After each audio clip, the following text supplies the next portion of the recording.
Estamos no período de Natal, um período de alegria, um período de celebração, um período de anúncios. Nós vimos nesse pequeno vídeo de apresentação uma tradição em muitos países que é das pessoas cantarem, realizarem cânticos de Natal, grandes canções de Natal são entoadas, muitos corais se preparam para essa data tão especial, tradição essa tão bonita, não é verdade, meus amados irmãos? É tempo de cantar. Mas eu coloquei nesse texto do título da mensagem de hoje, pré-natal, tempo de cantar. Não apenas o Natal, mas no pré-natal. Hoje, de maneira muito feliz, nós tivemos um anúncio aqui do nascimento do neto do irmão Luiz, do neto da irmã Isabel, filho de Evanderson e Daniela. O Evanderson Luiz, filho, nasceu hoje. Olha que data tão especial. E nós vamos pregar sobre nascimento. Eu convido a que você abra a sua Bíblia no Evangelho segundo Lucas, no capítulo de número 1. Lucas, capítulo de número 1. E aqueles que desejarem se colocar de pé, que vocês possam fazê-lo, para que nós possamos juntos ler o texto que se inicia no versículo número 35. Nós temos também o texto na sua tela, caso assim você deseje fazer quanto ao acompanhamento do mesmo. Diz a palavra do Senhor: respondeu-lhe o anjo: descerá sobre ti o Espírito Santo, e o poder do Altíssimo te envolverá com a sua sombra. Por isso, também o ente santo que há de nascer será chamado Filho de Deus. E Isabel, tua parenta, igualmente concebeu um filho na sua velhice, sendo este já o 6º mês para aquela que diziam ser estéril. Versículo 39, naqueles dias, dispondo-se Maria, foi apressadamente à região montanhosa, a uma cidade de Judá, e entrou na casa de Zacarias e saudou Isabel. Versículo 41 em diante, ouvindo esta saudação de Maria, a criança lhe estremeceu no ventre. Então Isabel ficou possuída do Espírito Santo e exclamou em alta voz: bendita és entre as mulheres, e bendito o fruto do teu ventre. E de onde me provém que me venha visitar a mãe do meu Senhor? Oremos. Pai amado, Deus bendito, lemos a tua santa e preciosa palavra e nós pedimos, Deus, fala conosco nesta noite. O que nós pedimos, nós fazemos agradecidos em nome de Jesus. Amém. E amém. Os irmãos podem, por favor, tomar os seus assentos. Nós celebramos o nascimento, nós celebramos o Natal de alguém, e nos dias atuais nós não apenas celebramos quando sabemos da gravidez de alguém, mas nós celebramos em momentos muito pontuais, como por exemplo numa ultrassonografia. Não é verdade? Você já começa a ver a forma daquela criança. As ultrassonografias dos tempos atuais, elas já são coloridas, já dão uma forma muito próxima. Não é verdade? A tecnologia avançou tanto, e quando você vê aquilo, você se ocupa de alegria, você se enche de alegria quando você vê aquela cena. Nós celebramos o Natal com alegria. Muitas vezes nós queremos cantar de tanta alegria. O título dessa mensagem é uma pré-natal, e é tempo de cantar, porque eu quero falar de uma família que experimenta um período de pré-natal muito bonito. Uma família que celebra o pré-natal com 2 belas canções. É uma família, é um contexto, é o mesmo contexto cultural. São 2 canções, mas apenas um objetivo. E a primeira canção que eu gostaria de compartilhar nesta noite é a canção de Maria, a mãe de nosso Senhor e Salvador Jesus.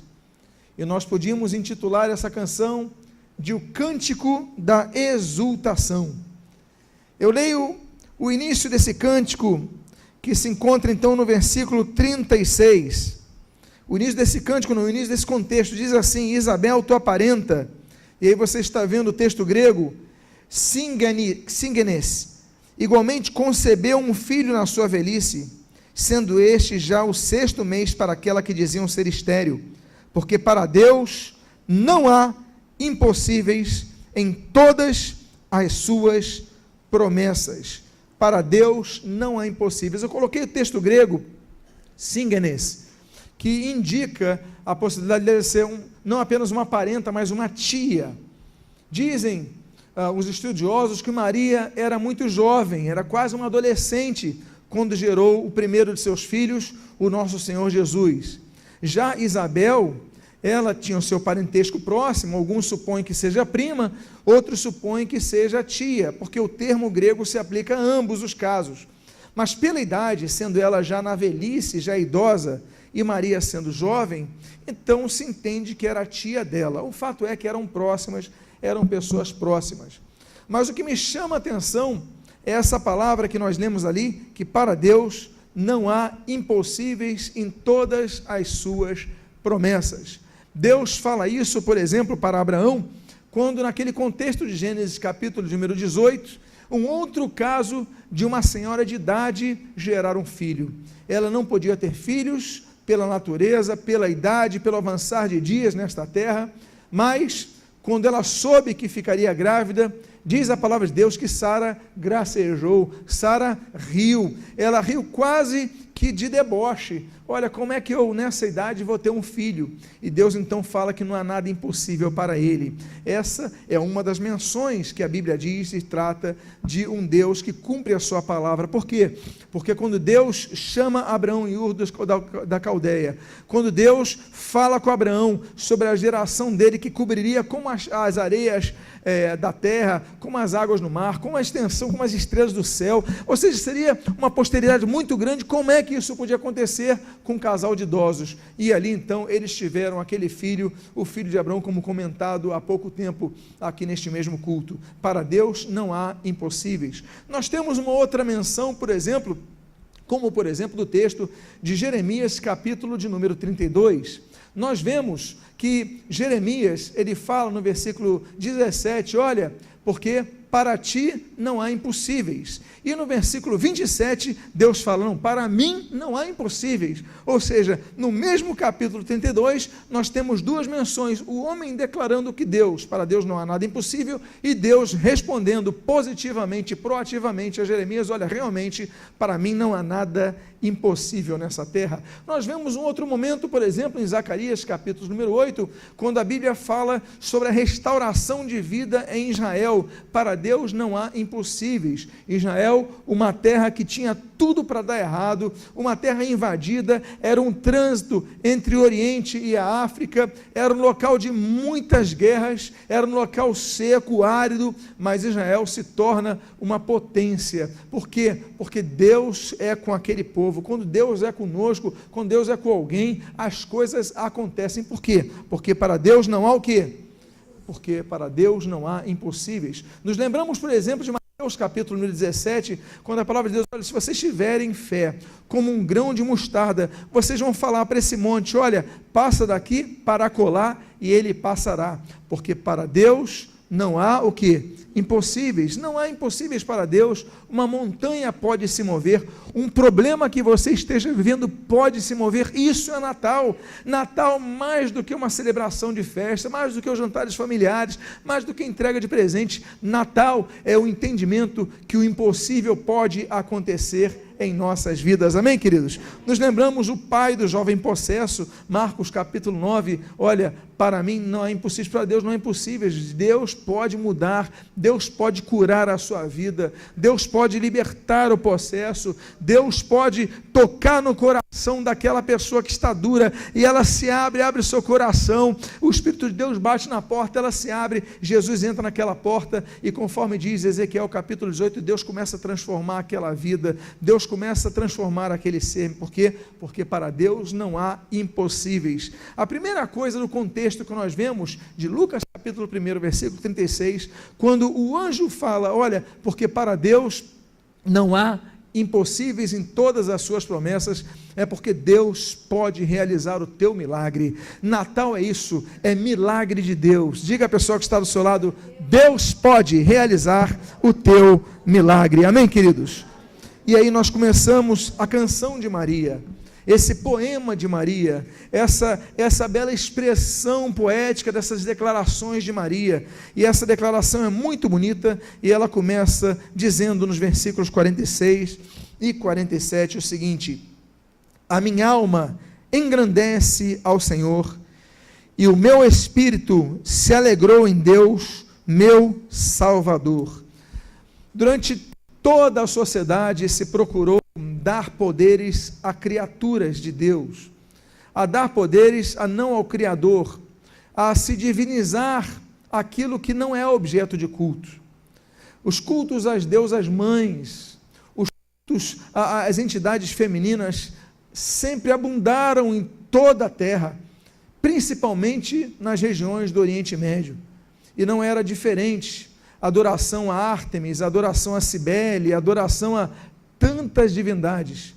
E hoje então, parte daquele cristianismo que vai se corrompendo com o tempo, que vai se estatizando, que vai mesclando o poder imperial com o poder eclesiástico, que vai misturando as coisas, começa a agrupar em seu panteão de deuses nomes cristãos. É o mesmo culto às entidades, só que começam a se colocar nomes cristãos, e começa a se idolatrar Maria, começa a se prestar culto a Maria, as pessoas começam a aclamar a Maria, criam-se canções de louvor a Maria, e aí começam então a idolatrar Maria. Mas a Maria não salva ninguém, Maria não morreu na cruz, a Bíblia diz que Maria não está intercedendo por nós no céu, a Bíblia se cala completamente sobre ela, e ela mesma reconhece que não é uma agência de salvação, não é um agente de salvação, mas ela mesma precisava de um Salvador.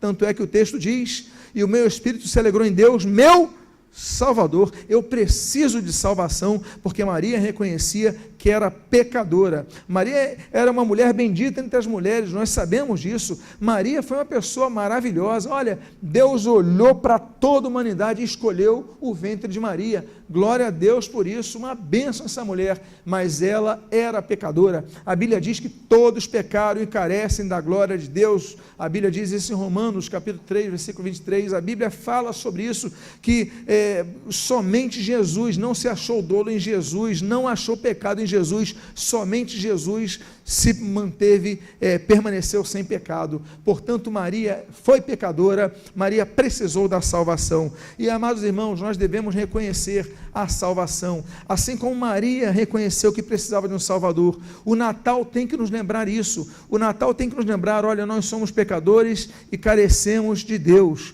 Primeiro passo, existem vários passos para a salvação.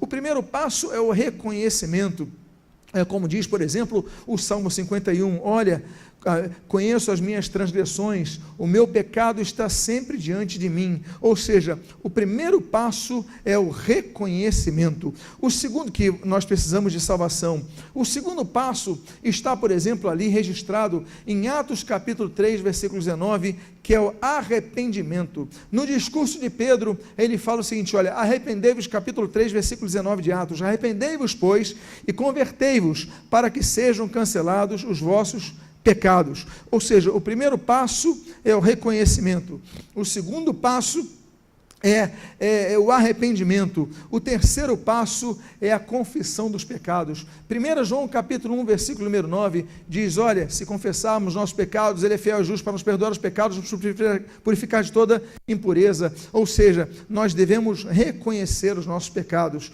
O quarto passo é depositarmos a fé na pessoa certa, não é depositar a fé no pastor, não é depositar a fé no religioso, não é depositar a fé no curandeiro, não é depositar a fé na religião, não é depositar a fé na denominação, não é depositar a fé em ninguém, somente em um.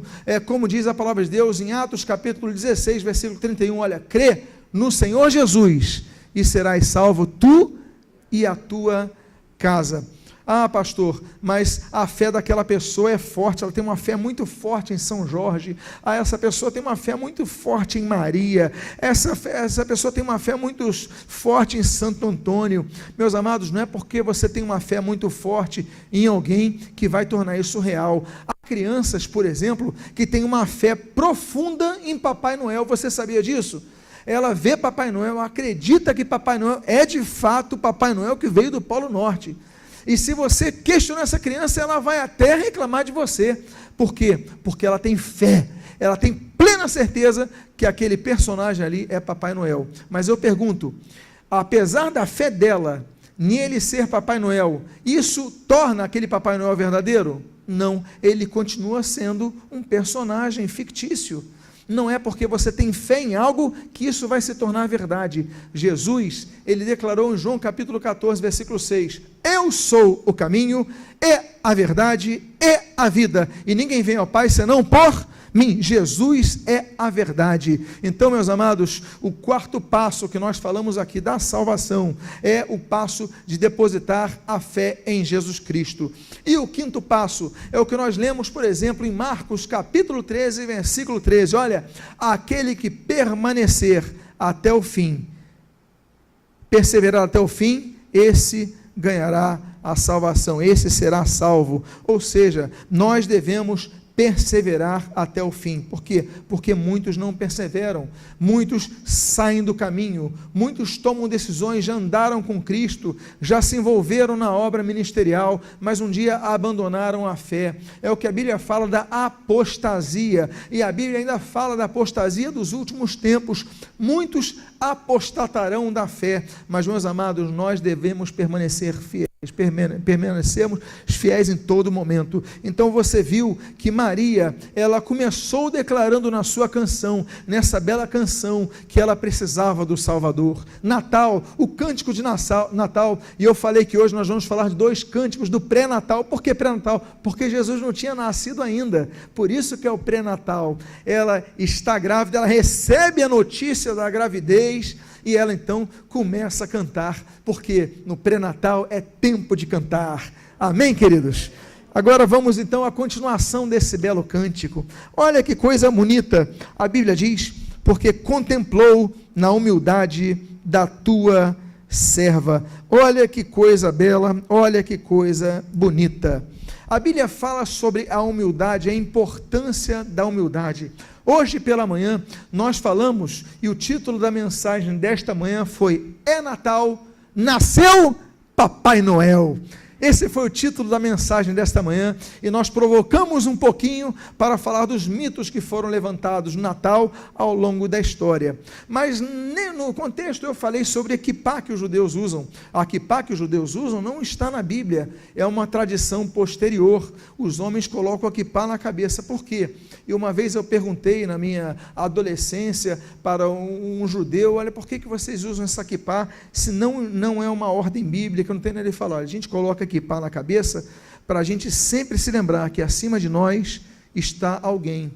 Nós devemos temer a Deus, ou seja, nós não somos o topo da sociedade, nós não somos o topo da casa, nós não somos o topo da família, nós não somos o topo. Acima de nós está Deus, a mão dele está sobre nós para nos abençoar. Então isso é para a gente sempre se lembrar que acima de nós existe um Deus. Meus amados irmãos, nós podemos não usar quipá nos dias de hoje, mas nós devemos entender que o temor do Senhor é o princípio da sabedoria, e esse temor ao Senhor fez com que essa mulher colocasse nessa bela poesia Maria. Podemos chamar então Maria não apenas a mãe de Jesus, mas Maria a poetisa, na verdade. E ela fala o seguinte: olha, porque contemplou na humildade da tua serva. Ela entendia que Deus, ele se manifesta também na humildade das pessoas. A Bíblia diz no livro de Salmo, no capítulo número 10, que Deus ouve os humildes. A Bíblia diz no livro de Salmo, no capítulo número 25, que Deus guia os humildes. A Bíblia diz no livro de Salmo 149, que Deus adorna de salvação os humildes. Mas talvez o que mais nos lembremos são dois textos do Novo Testamento. O primeiro deles, por exemplo, é no início do sermão da colina, o início do sermão do monte, aquele momento que Jesus fala: olha, bem-aventurado, Mateus capítulo 5, bem-aventurados os humildes de espírito, porque deles é o reino dos céus. Meus amados irmãos, bem-aventurados são os humildes de espírito. Triste coisa são as pessoas convencidas, que não precisam de Deus, que não precisam adorar a Deus, que não precisam seguir a Deus, que não precisam servir a Deus. Triste coisa é saber disso, quando a pessoa despreza a Deus. É por isso que a Bíblia fala, é um texto que Tiago fala no capítulo 4, versículo 6, mas que modula Provérbios capítulo 3, olha, Deus resiste ao soberbo, mas dá graça aos humildes. Meus amados irmãos, é na humildade, na nossa humildade, pedir a graça de Deus, pedir o favor de Deus, pedir a direção de Deus, pedir a proteção de Deus, pedir tudo de Deus, é o que nos garante a sua graça, porque Deus resiste aos soberbos. Olha, a Bíblia não diz que Deus resiste ao rico ou Deus resiste ao pobre. A Bíblia diz que Deus resiste àquele que é da raça branca, da raça negra, da raça indígena, da raça de qualquer raça. Não, Deus não resiste a nenhum deles. Deus não faz acepção de pessoas. A Bíblia diz que Deus não resiste ao rico, ao alto e ao baixo. Deus não resiste ao brasileiro, ou ao árabe, ou ao russo. Não, a Bíblia diz que Deus resiste aos soberbos. Só existe um tipo de pessoa que Deus resiste, é o soberbo. Então, não seja soberbo, seja humilde. A primeira coisa que essa mulher, essa poetisa, Maria, ela fala, olha, contempla a humildade da tua serva, eu quero ser sempre humilde diante de ti, seja sempre humilde diante do Senhor. Amém, queridos? Aí ela continua a sua belíssima canção no versículo 50, quando ela diz o seguinte: a sua misericórdia vai de geração em geração sobre os que o temem. A misericórdia de Deus, ela acompanha as gerações. Olha que coisa interessante.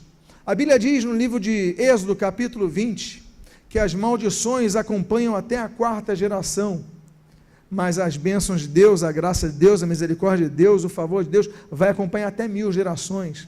Por quê? Porque a misericórdia de Deus, ela é infinita, como diz aquela canção que provavelmente foi a última canção que Jesus cantou, como muitos judeus fazem, que é o Salmo 118, porque a sua misericórdia dura para sempre. Meus amados, a misericórdia de Deus é maravilhosa, como diz o Salmo 31.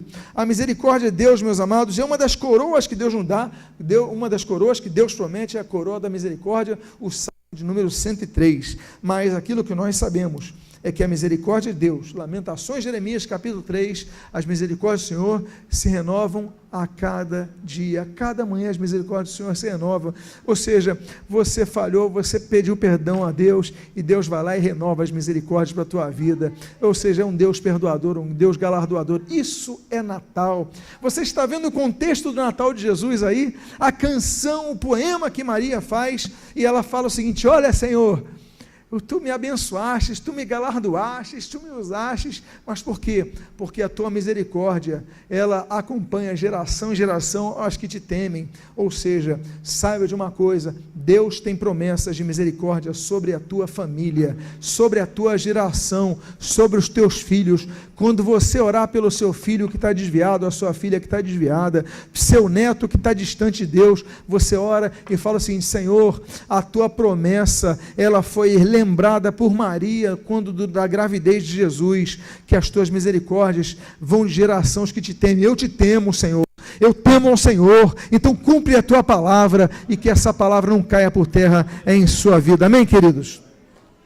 Esse belo poema de Maria continua, e a Bíblia diz então, nesse texto, no versículo 54 e 55, amparou a Israel, seu servo, a fim de lembrar-se da sua misericórdia a favor de Abraão e de sua descendência, para sempre, como prometera aos nossos pais. Deus é fiel em suas promessas. Deus promete e Deus cumpre. Volto a dizer, nós temos o referencial da responsabilidade humana. Lembram-se vocês? A misericórdia do Senhor acompanha as gerações dos que o temem. Nós temos que fazer a nossa parte, nós temos o nosso papel, nós devemos temer ao Senhor, nós devemos seguir ao Senhor, nós devemos permanecer firmes com o Senhor. Mas ali ela volta a falar: olha, a favor de Abraão, lembrou-se da sua misericórdia a favor de Abraão. Que coisa bonita, Deus se lembra.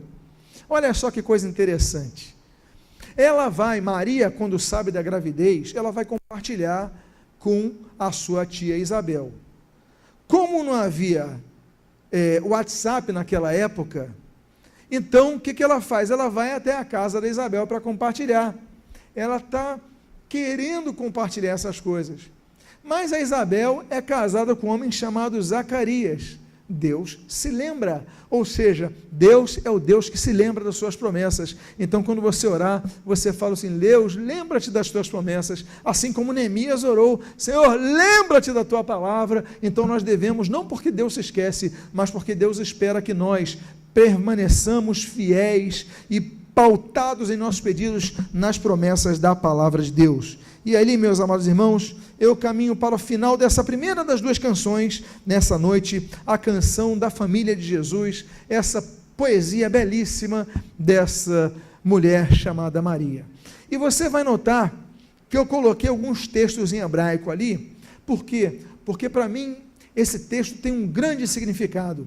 Olha, ela já cantou, ela já fez a poesia, mas o texto vai encerrar no capítulo de número 1, versículo 30, 39, 40 e 56, dizendo o seguinte: mas o anjo lhe disse: Maria, não temas, porque achaste o quê?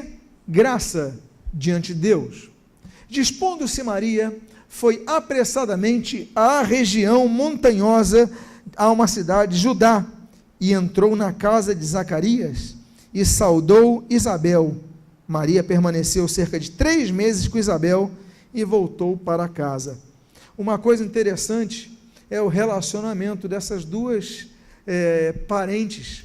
Ela vai, nós não sabemos muito a distância, mas nós podemos supor, para quem conhece a terra de Maria, que é Nazaré, para quem conhece aquela região ali de Belém, de Jerusalém, enfim, aí você sabe, coloca aí 100 quilômetros, é uma distância para quem vai a pé, muito grande, é uma distância para quem vai com um jumentinho também grande, não é como de carro hoje, 100 quilômetros, que você faz 1h30, era uma viagem difícil, era custosa, era perigosa.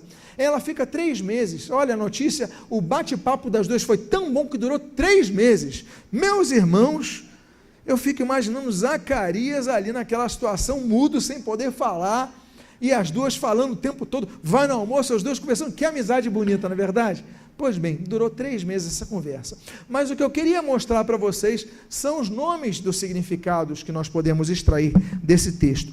Olha que coisa bonita, são as fases da transformação, as fases do significado que o Natal traz. Olha que coisa bonita, mas o anjo disse a Maria, Maria é um nome que eu não daria para um filho, eu particularmente não daria para um filho, porque Marie significa rebelião, rebelde, não é um nome agradável. Maria e Miriam é a mesma coisa, ok? Rebeldia, rebelião. Nos lembramos de números 12, nos lembramos de vários contextos. Mas olha que coisa bonita. Deus escolhe a uma pessoa que tem o nome de rebeldia. Deus escolhe a uma pessoa que tem um nome, que é um nome que nós podíamos dizer amaldiçoado. Eu acho que Maria, rebeldia, só perde para Maria das dores. Aí é desgraça demais. Rebelde das dores, meu Deus do céu, esse daí, mas Deus transforma, amém, querido? Não estou rogando praga para ninguém não, fique tranquilo, o que eu estou dizendo é que o sangue de Jesus é poderoso para anular qualquer maldição, mas o que eu quero dizer, a primeira coisa é que Deus chama a mulher chamada rebelde, Deus nos chama mesmo estando nós em nossos delitos e pecados, Deus olha para nós, mesmo nós não merecendo, por isso que o próximo texto que eu coloco aqui é, porque achaste o quê? Graça, no grego é caris, achou graça, um favor imerecido da parte de Deus. Deus olha para nós, Marias, Deus olha para nós, rebeldes, Deus olha para nós, desobedientes, Deus olha para nós, pessoas falhas, pessoas difíceis, pessoas pecadoras, mas Deus nos concede a sua graça. É por causa disso que Efésios 2:8 fala, olha, nós somos pela graça, sois salvos mediante a fé, e não vem de vós, mas é dom de Deus, porque não somos salvos pelas obras que nós fazemos, somos salvos pela graça de Deus. Então a primeira coisa é o nome de Maria, a rebelde, mas a graça alcança ela, e quando a graça nos alcança, nos transforma. E olha que outra coisa que era bonita, foi-se apressadamente a região, o quê? Montanhosa. Região montanhosa, as montanhas, elas têm muitos significados na Bíblia.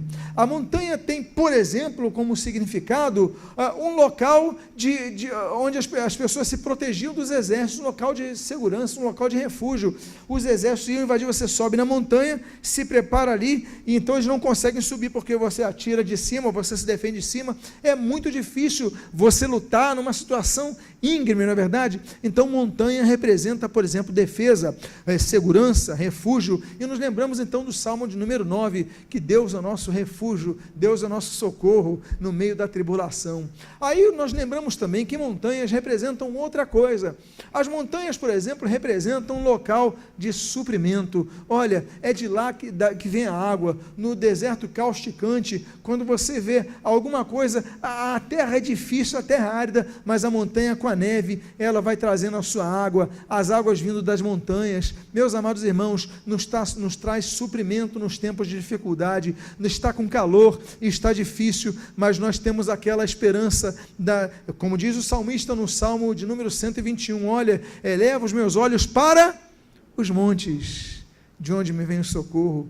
Meu socorro vem dos Criador dos céus e da terra, é dos montes que vem. Outro significado dos montes, meus amados, é que os montes são um local de provação. Jesus, a Bíblia diz em Lucas capítulo 4, a Bíblia diz em Mateus capítulo 4, que Jesus ele vai para o deserto de Jericó, e na região de Jericó ele vai para uma montanha que hoje nós conhecemos, estivemos lá, e aí aquela montanha chamada o Monte da Tentação. Jesus fica ali durante 40 dias e 40 noites, e ali Jesus é tentado naquela montanha. Montanha representa o local de tentação. Lembram-se vocês, por exemplo, que Elias foi para o monte Horebe, e ele chegou ali na montanha, e ele queria morrer. Aí Deus enviou um anjo para dar comida para ele, para falar, come e dorme, você precisa descansar um pouco, porque é local de provação. Mas montanha também significa outra coisa. Montanha significa um local de encontro com Deus, um local da presença com Deus. Meus amados irmãos, o Moisés, ele é chamado, Êxodo capítulo 3, no monte Horebe, ali aquela sarça que ardia, Deus faz o chamado a Moisés. Anos depois, Moisés volta àquela mesma cadeia de montanhas do Sinai, e ele sobe ali, e Deus lhe dá as leis. Ele tem comunhão com Deus 40 dias ali. Montanha é um local de encontro com Deus. Essa mulher, ela diz a Bíblia, Maria, que é a chamada rebelde, mas Deus a chama, Deus lhe dá a sua graça, e o que ela faz? Ela corre para a montanha, ela corre para a presença de Deus, ela corre para o encontro com Deus. Nós somos pessoas perdidas, pecaminosas, erradas, mas Deus nos oferece a sua graça, e o que nós devemos fazer? Ficar descansando, mantendo a nossa vida? Não, nós devemos buscar a Deus, buscar ao Senhor enquanto Ele se pode achar. Olha, invocar enquanto está perto. Nós devemos buscar ao Senhor, buscar incessantemente ao Senhor. A Bíblia diz, olha, tornai-vos a mim, e eu me tornarei a vós. Nós temos que fazer, Tiago capítulo 4, nós temos que buscar a Deus, nós temos que buscar a presença de Deus. Esse texto é muito significativo, porque fala de Maria rebelde, achou a graça, foi apressadamente à região montanhosa, e o nome da cidade não sabemos, mas era na região de Judá. Yehuda significa louvor. Nós, pecadores, achamos a graça de Deus, buscamos a presença do Senhor, e quando buscamos a presença do Senhor, nós o louvamos. Louvamos pela sua fidelidade, louvamos pela sua graça. Que texto rico, né, meus irmãos? Que texto rico. Aí ele vai ficando cada vez mais rico, porque chegando lá, ela entra na casa de Zacarias. Até nem coloquei o termo hebraico, me esqueci de colocar aí, mas Deus se lembra. Então ela chega no local que Deus se lembra das suas promessas, Deus se lembra do que prometeu a você. Esse é um Deus gracioso, bendito, maravilhoso, amém, queridos? Aí Deus não apenas se lembra, mas ela chega na casa de Zacarias e saudou quem? Isabel, Elisheba, daí Isabel e Elizabeth serem os mesmos nomes, não é verdade? Então, Sheba, juramento, Eli, Deus. Deus é um Deus que jura, Deus é um Deus que promete, Deus é um Deus que traz novas promessas. Ele chega numa casa onde o dono é Deus se lembra, e outra Deus promete, quer dizer, ou seja, Deus está trazendo coisas novas para nossas vidas, olha que coisa bonita. E aí diz que ela permanece 3 meses com Isabel, e só depois ela volta para casa. E aí nós encerramos A primeira das duas canções desse pré-natal. Vamos à segunda canção. Vocês lembram que eu falei que essa família tem duas poesias, que nós aqui colocamos música, colocamos som, não é verdade? E a segunda canção é o Cântico de Zacarias, que eu mencionei para vocês. O Cântico de Zacarias pode ser nominado como Cântico da Esperança. A Bíblia diz no versículo 67 desse mesmo capítulo 1 o seguinte: porque meses depois, só o contexto, meses depois, nasceu João. Meses depois, nasce João. Aí o pai, Zacarias, sacerdote, ele ficou, vocês lembram, 9 meses mudo. Quando nasce João, ele volta a falar. E aí quando ele fala, ele começa a profetizar. Olha a profecia dele, a canção dele, o poema dele. Zacarias, seu pai, cheio do Espírito Santo, profetizou dizendo: bendito seja o Senhor Deus de Israel, porque visitou e redimiu o seu povo, e nos suscitou plena e poderosa salvação na casa de Davi. Olha a preocupação dele, seu servo, como prometera desde a antiguidade, por boca dos santos profetas, para nós, o quê? Libertar dos nossos inimigos e das mãos de todos os que nos odeiam. Seu cântico foi um cântico de esperança. Por quê? A esperança de ter um filho na sua idade avançada, na sua, enfim, como um idoso. É a primeira esperança dele. A segunda esperança que nós vemos nesse texto é a esperança do trono de Davi ser reativado através da promessa que viria por Maria. E a terceira esperança desse homem é a grande esperança, meus amados, do libertador. Jesus é libertador dos pecados. O anjo falou, ele vai libertar os pecados do seu povo. Jesus liberta. Existem, por exemplo, 3 períodos da libertação de Jesus. 3 períodos, passado, presente e futuro, que Jesus ele vem para trazer libertação do pecado. No passado, por exemplo, nós podemos dizer, com base em Romanos capítulo número 6, que Jesus morreu para nos libertar do quê? Da pena do pecado. O segundo texto que nós lembramos, a segunda coisa, é do presente momento.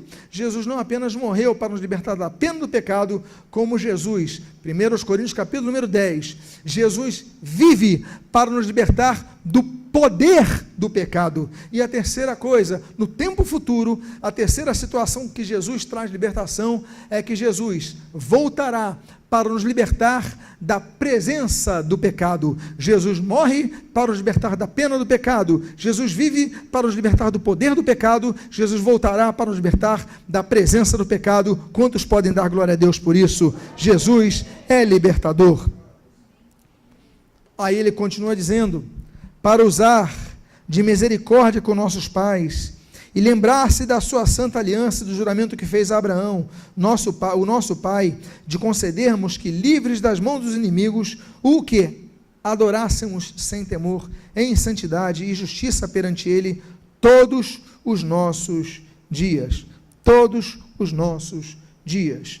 Meus amados irmãos, nós não podemos adorar Jesus só aos domingos.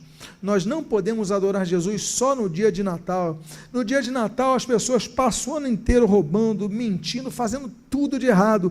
Chega no Natal e fica falando, Jesus é maravilhoso. Aí vai na televisão, Jesus é maravilhoso. As pessoas se vestem com ar hipócrita da religião. Olha, só perde para quarta-feira de cinzas. Eu acho que é o dia mais hipócrita da sociedade, porque as pessoas vão para o carnaval, as pessoas fazem tudo de errado para o carnaval, aí chega na quarta-feira, coloca uma cruz com cinzas na testa e acha que foi perdoado. Ou seja, isso é religiosidade, isso é máscara, isso é hipocrisia, isso é inócuo, isso não faz nada, não opera nada, não transforma vidas. Isso é religião, e uma religião infrutífera, infértil, hipócrita, que não leva a lugar nenhum, somente serve como um remedinho que não tem nenhum efeito na vida da pessoa, um placebo. O que eu quero dizer para vocês é que ele falou que nós devemos adorar a Deus. Nós vemos nos evangelhos Jesus sendo adorado pelos discípulos, Mateus capítulo 14, Jesus sendo adorado pelo centurião, Jesus sendo adorado pelo paralítico que curou, Jesus sendo adorado por Maria, Jesus sendo adorado por tantas pessoas que Jesus transformou, pelo cego curado de nascença, tantos Jesus cura, mas depois que Jesus morre, nós vemos que ele continua sendo adorado, ele deve ser adorado. Por exemplo, nós vemos Estevão, Atos capítulo 17, ele tem uma visão e adora a Jesus. Nós temos então a adoração de Estevão na igreja primitiva.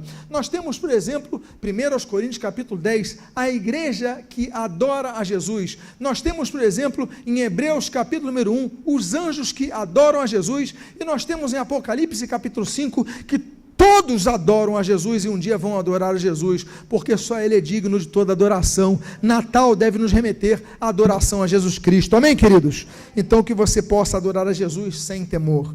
E a Bíblia continua dizendo, no versículo 76 e 77 desse mesmo capítulo: Tu, menino, serás chamado profeta do Altíssimo, porque precederás o Senhor. Olha que coisa bonita, o pai falando para o filho João, chamado João o Batista, porque precederás o Senhor, preparando-lhe os caminhos, olha que coisa bonita, para dar ao seu povo conhecimento da salvação, no redimi-los dos seus pecados. Meus amados irmãos, que coisa bonita. Por quê? Porque a salvação vem por Jesus. Marcos capítulo 1 diz que a nossa função de evangelizar é anunciar ao Senhor Jesus. A Bíblia diz em Marcos capítulo número 13, que se destina a todos os povos, todos nós devemos anunciar a Jesus, a todos os povos. E a Bíblia diz em Marcos capítulo 16, que é obrigação da igreja anunciar a Jesus. Onde devemos anunciar a Jesus? Por exemplo, Atos capítulo 20, versículo 20, diz que no templo e nas casas nós devemos anunciar a Jesus. E Atos capítulo 20, versículo 21, nós devemos anunciar o arrependimento a Jesus Cristo. A nossa função é glorificar o nome de Jesus e anunciá-lo. São as boas novas que os anjos aparecem ali em Beit Saur, nas proximidades de Belém, para anunciar o nascimento de Jesus. Boa nova, ótima notícia. Isso é o Evangelium. Angelium, daí vem ângelos, anjo, mensageiro. Eu é bom, né? Daí vem Eucaristia, é bom carisma, eutanatos, tudo que tem eu na frente é bom no grego. Eunice, né? Eunike, boa vitória. Então, Evangelium, daí vem a palavra evangelho, boa notícia. Meus amados irmãos, nós temos aí, olha, você vai anunciar, vai preceder o Senhor, você vai trazer a boa notícia. João foi um grande evangelista, nós sabemos disso, mas João tinha a sua função. Importa que ele cresça e eu diminua. Eu vim aqui para anunciar Jesus. Meus amados irmãos, isso é humildade. Muitos ministérios se perdem quando os líderes, grandes pastores, pregadores, começam a se achar quase que um objeto de veneração, objeto de adoração, e você vê nas pregações eles falando mais de si próprios do que falando de Jesus, falando mais seus feitos que falando de Jesus. Aí nós temos uma autoglorificação que não leva a nada senão a perdição, porque nós somos chamados com propósito a adorar a Jesus, servir a Jesus, seguir a Jesus, proclamar a Jesus e aguardar o encontro com Jesus. Para isso nós somos chamados. Por quê? Porque Jesus é o autor e consumador da nossa fé. A Ele toda a glória. Amém, queridos? O penúltimo ponto dessa canção de Zacarias está no versículo 78, no versículo 79, sua primeira parte. A Bíblia diz: graças à entranhável misericórdia de nosso Deus, pela qual nos visitará o sol nascente das alturas. Que poesia! Olha, eu não sei se você é poeta ou gosta de poesia, mas olha que frase bonita diz Zacarias: pelo qual nos visitará o sol nascente das alturas. Poesia pura. Para o quê? Olha o que ele diz: alumiar os que jazem nas trevas e na sombra da morte. Quem vai nos visitar é o sol das alturas, e ele vai iluminar os que estão nas trevas. Que canção bonita, que poesia bonita, que inspiração que Deus deu a Zacarias nessa canção. Meus amados irmãos, nós devemos lembrar de algumas questões em relação a essa luz. Nós lembramos, por exemplo, que a palavra de Deus, no Salmo 119, versículo 105, diz: lâmpada para os meus pés é a tua palavra e o que? Luz para o meu caminho. Malaquias, capítulo de número 2, ela já faz a profecia que provavelmente possa ter inspirado Zacarias, porque Malaquias, capítulo 4, versículo 2, fala do sol da justiça, ele vai iluminar a nossa vida. Meus amados irmãos, aí nos lembramos o Senhor Jesus.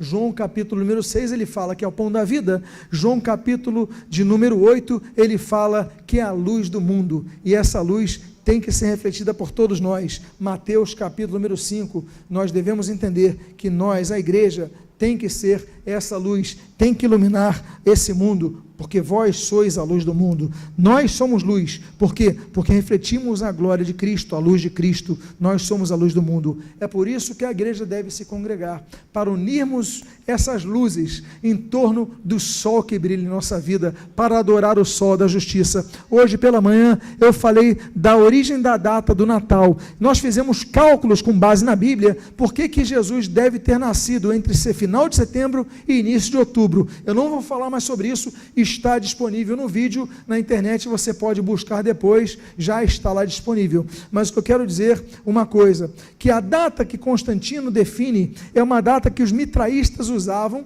né, no culto a Mitra, e o dia 25 é o dia do Natal, dos Solis Invictus, ou seja, é o dia da adoração ao sol. Aí se aproveita a adoração, a adoração a outras divindades, e se adora a Jesus. Não me importa o dia que nasceu Jesus, eu vou adorá-lo de qualquer maneira. Ah, pastor, então não podemos celebrar o Natal no dia 25, eu posso celebrar o Natal no dia 25 de dezembro, eu também posso celebrar o Natal dia 6 de janeiro, e eu posso celebrar o Natal em qualquer dia do ano. Eu posso, quando eu faço, por exemplo, aniversário, meu filho fez aniversário numa quinta-feira, mas aí os colegas não podem, vamos marcar no sábado para sair, a celebração no sábado, não é verdade? Ele não nasceu naquele dia do sábado, ele nasceu na quinta-feira, mas se celebra no sábado, ou seja, não importa o dia, o que importa é que nós adoremos a Jesus e celebremos o seu nascimento transformador. Mas nesse caso, nos lembramos da comunhão, porque a Bíblia diz, por exemplo, sobre a luz, 1 João capítulo 1, versículo 7, se pois andarmos na luz como ele está na luz, mantemos comunhão uns com os outros, e o sangue de Jesus nos purifica de todo pecado, ou seja, a luz que é Jesus. João capítulo 8, a luz que somos nós. Mateus capítulo 5, nós devemos nos reunir e glorificar ao sol da justiça, de Malaquias capítulo 4, versículo 2, e glorificar a ele, porque ele é a luz da nossa vida. E por fim, eu encerro com o final do versículo 79, quando ele finaliza essa poesia tão bonita, poesia profética, como diz o texto mesmo, diz assim: e dirigir os nossos pés pelo caminho da paz. Não tem nada tão precioso como a paz de Deus nos nossos corações. O Natal é um tempo de tristeza para muitas pessoas, muitos tentam se matar no Natal, muitos ficam tristes no Natal, muitos são isolados no Natal, estão cercados de pessoas, mas estão tristes. Mas tem uma coisa que ninguém pode tirar dessas pessoas: quando Jesus entra, ele traz uma paz. Jesus, ele profetizou, quando aqui na terra passou, naquela peregrinação, Jesus, ele falou: deixo-vos a minha paz vos lá dou. É a herança que Jesus deixa para nós. Eu quero dizer a você, Natal representa a paz na terra, mas a paz no coração. Não estou falando da ausência de guerras políticas, eu estou da paz que completa a cada um de nós. Convido a você a ficar de pé nesse momento. Eu quero fazer uma oração pela sua vida. Hoje pregamos sobre 2 canções do pré-natal, 2 canções que nós celebramos nesse período do Natal. Eu quero fazer uma oração a você nesse momento. Feche seus olhos e comece a glorificar a Jesus nesse momento. Comece a agradecer a Jesus. Pai amado, nós te louvamos, nós te glorificamos, nós te agradecemos, nós te cultuamos, nós te adoramos. Pai amado, porque Natal não é Papai Noel, Natal é Jesus Cristo em nós, transformando o nosso ser, nos enchendo de paz. Hoje nós aqui falamos sobre 2 canções, 2 poemas que foram lançados. Pai amado, que cantemos eles a cada dia de nossas vidas, a tua misericórdia, a tua graça, a tua paz, tudo que nos forneces. Esse é o verdadeiro Natal. Nós te glorificamos, Deus, nós te glorificamos, nós te adoramos, e nós pedimos que esse seja um Natal diferente, que seja o melhor Natal de nossas vidas, que cada vez mais nos conscientizemos que Natal é a presença de Jesus, e quando Jesus está presente as coisas acontecem, quando Jesus está presente as coisas são restauradas, a esperança é reconduzida, a paz nos completa. Muito obrigado, abençoa a tua igreja, abençoa as celebrações familiares de amanhã, abençoa os que se encontram sozinhos, Pai, enche-os da tua paz, que no próximo dia 25 estejamos aqui para comemorar essa data tão especial. Sabemos que o Salvador não nasceu no dia 25 de dezembro, mas nós celebramos esse nascimento que transformou nossa vida, nossa história, e o que nós pedimos, nós o fazemos agradecidos, em nome de Jesus, amém e amém. Glorifica Jesus, a Ele seja toda a honra e toda a glória. E antes de você sentar por alguns minutos,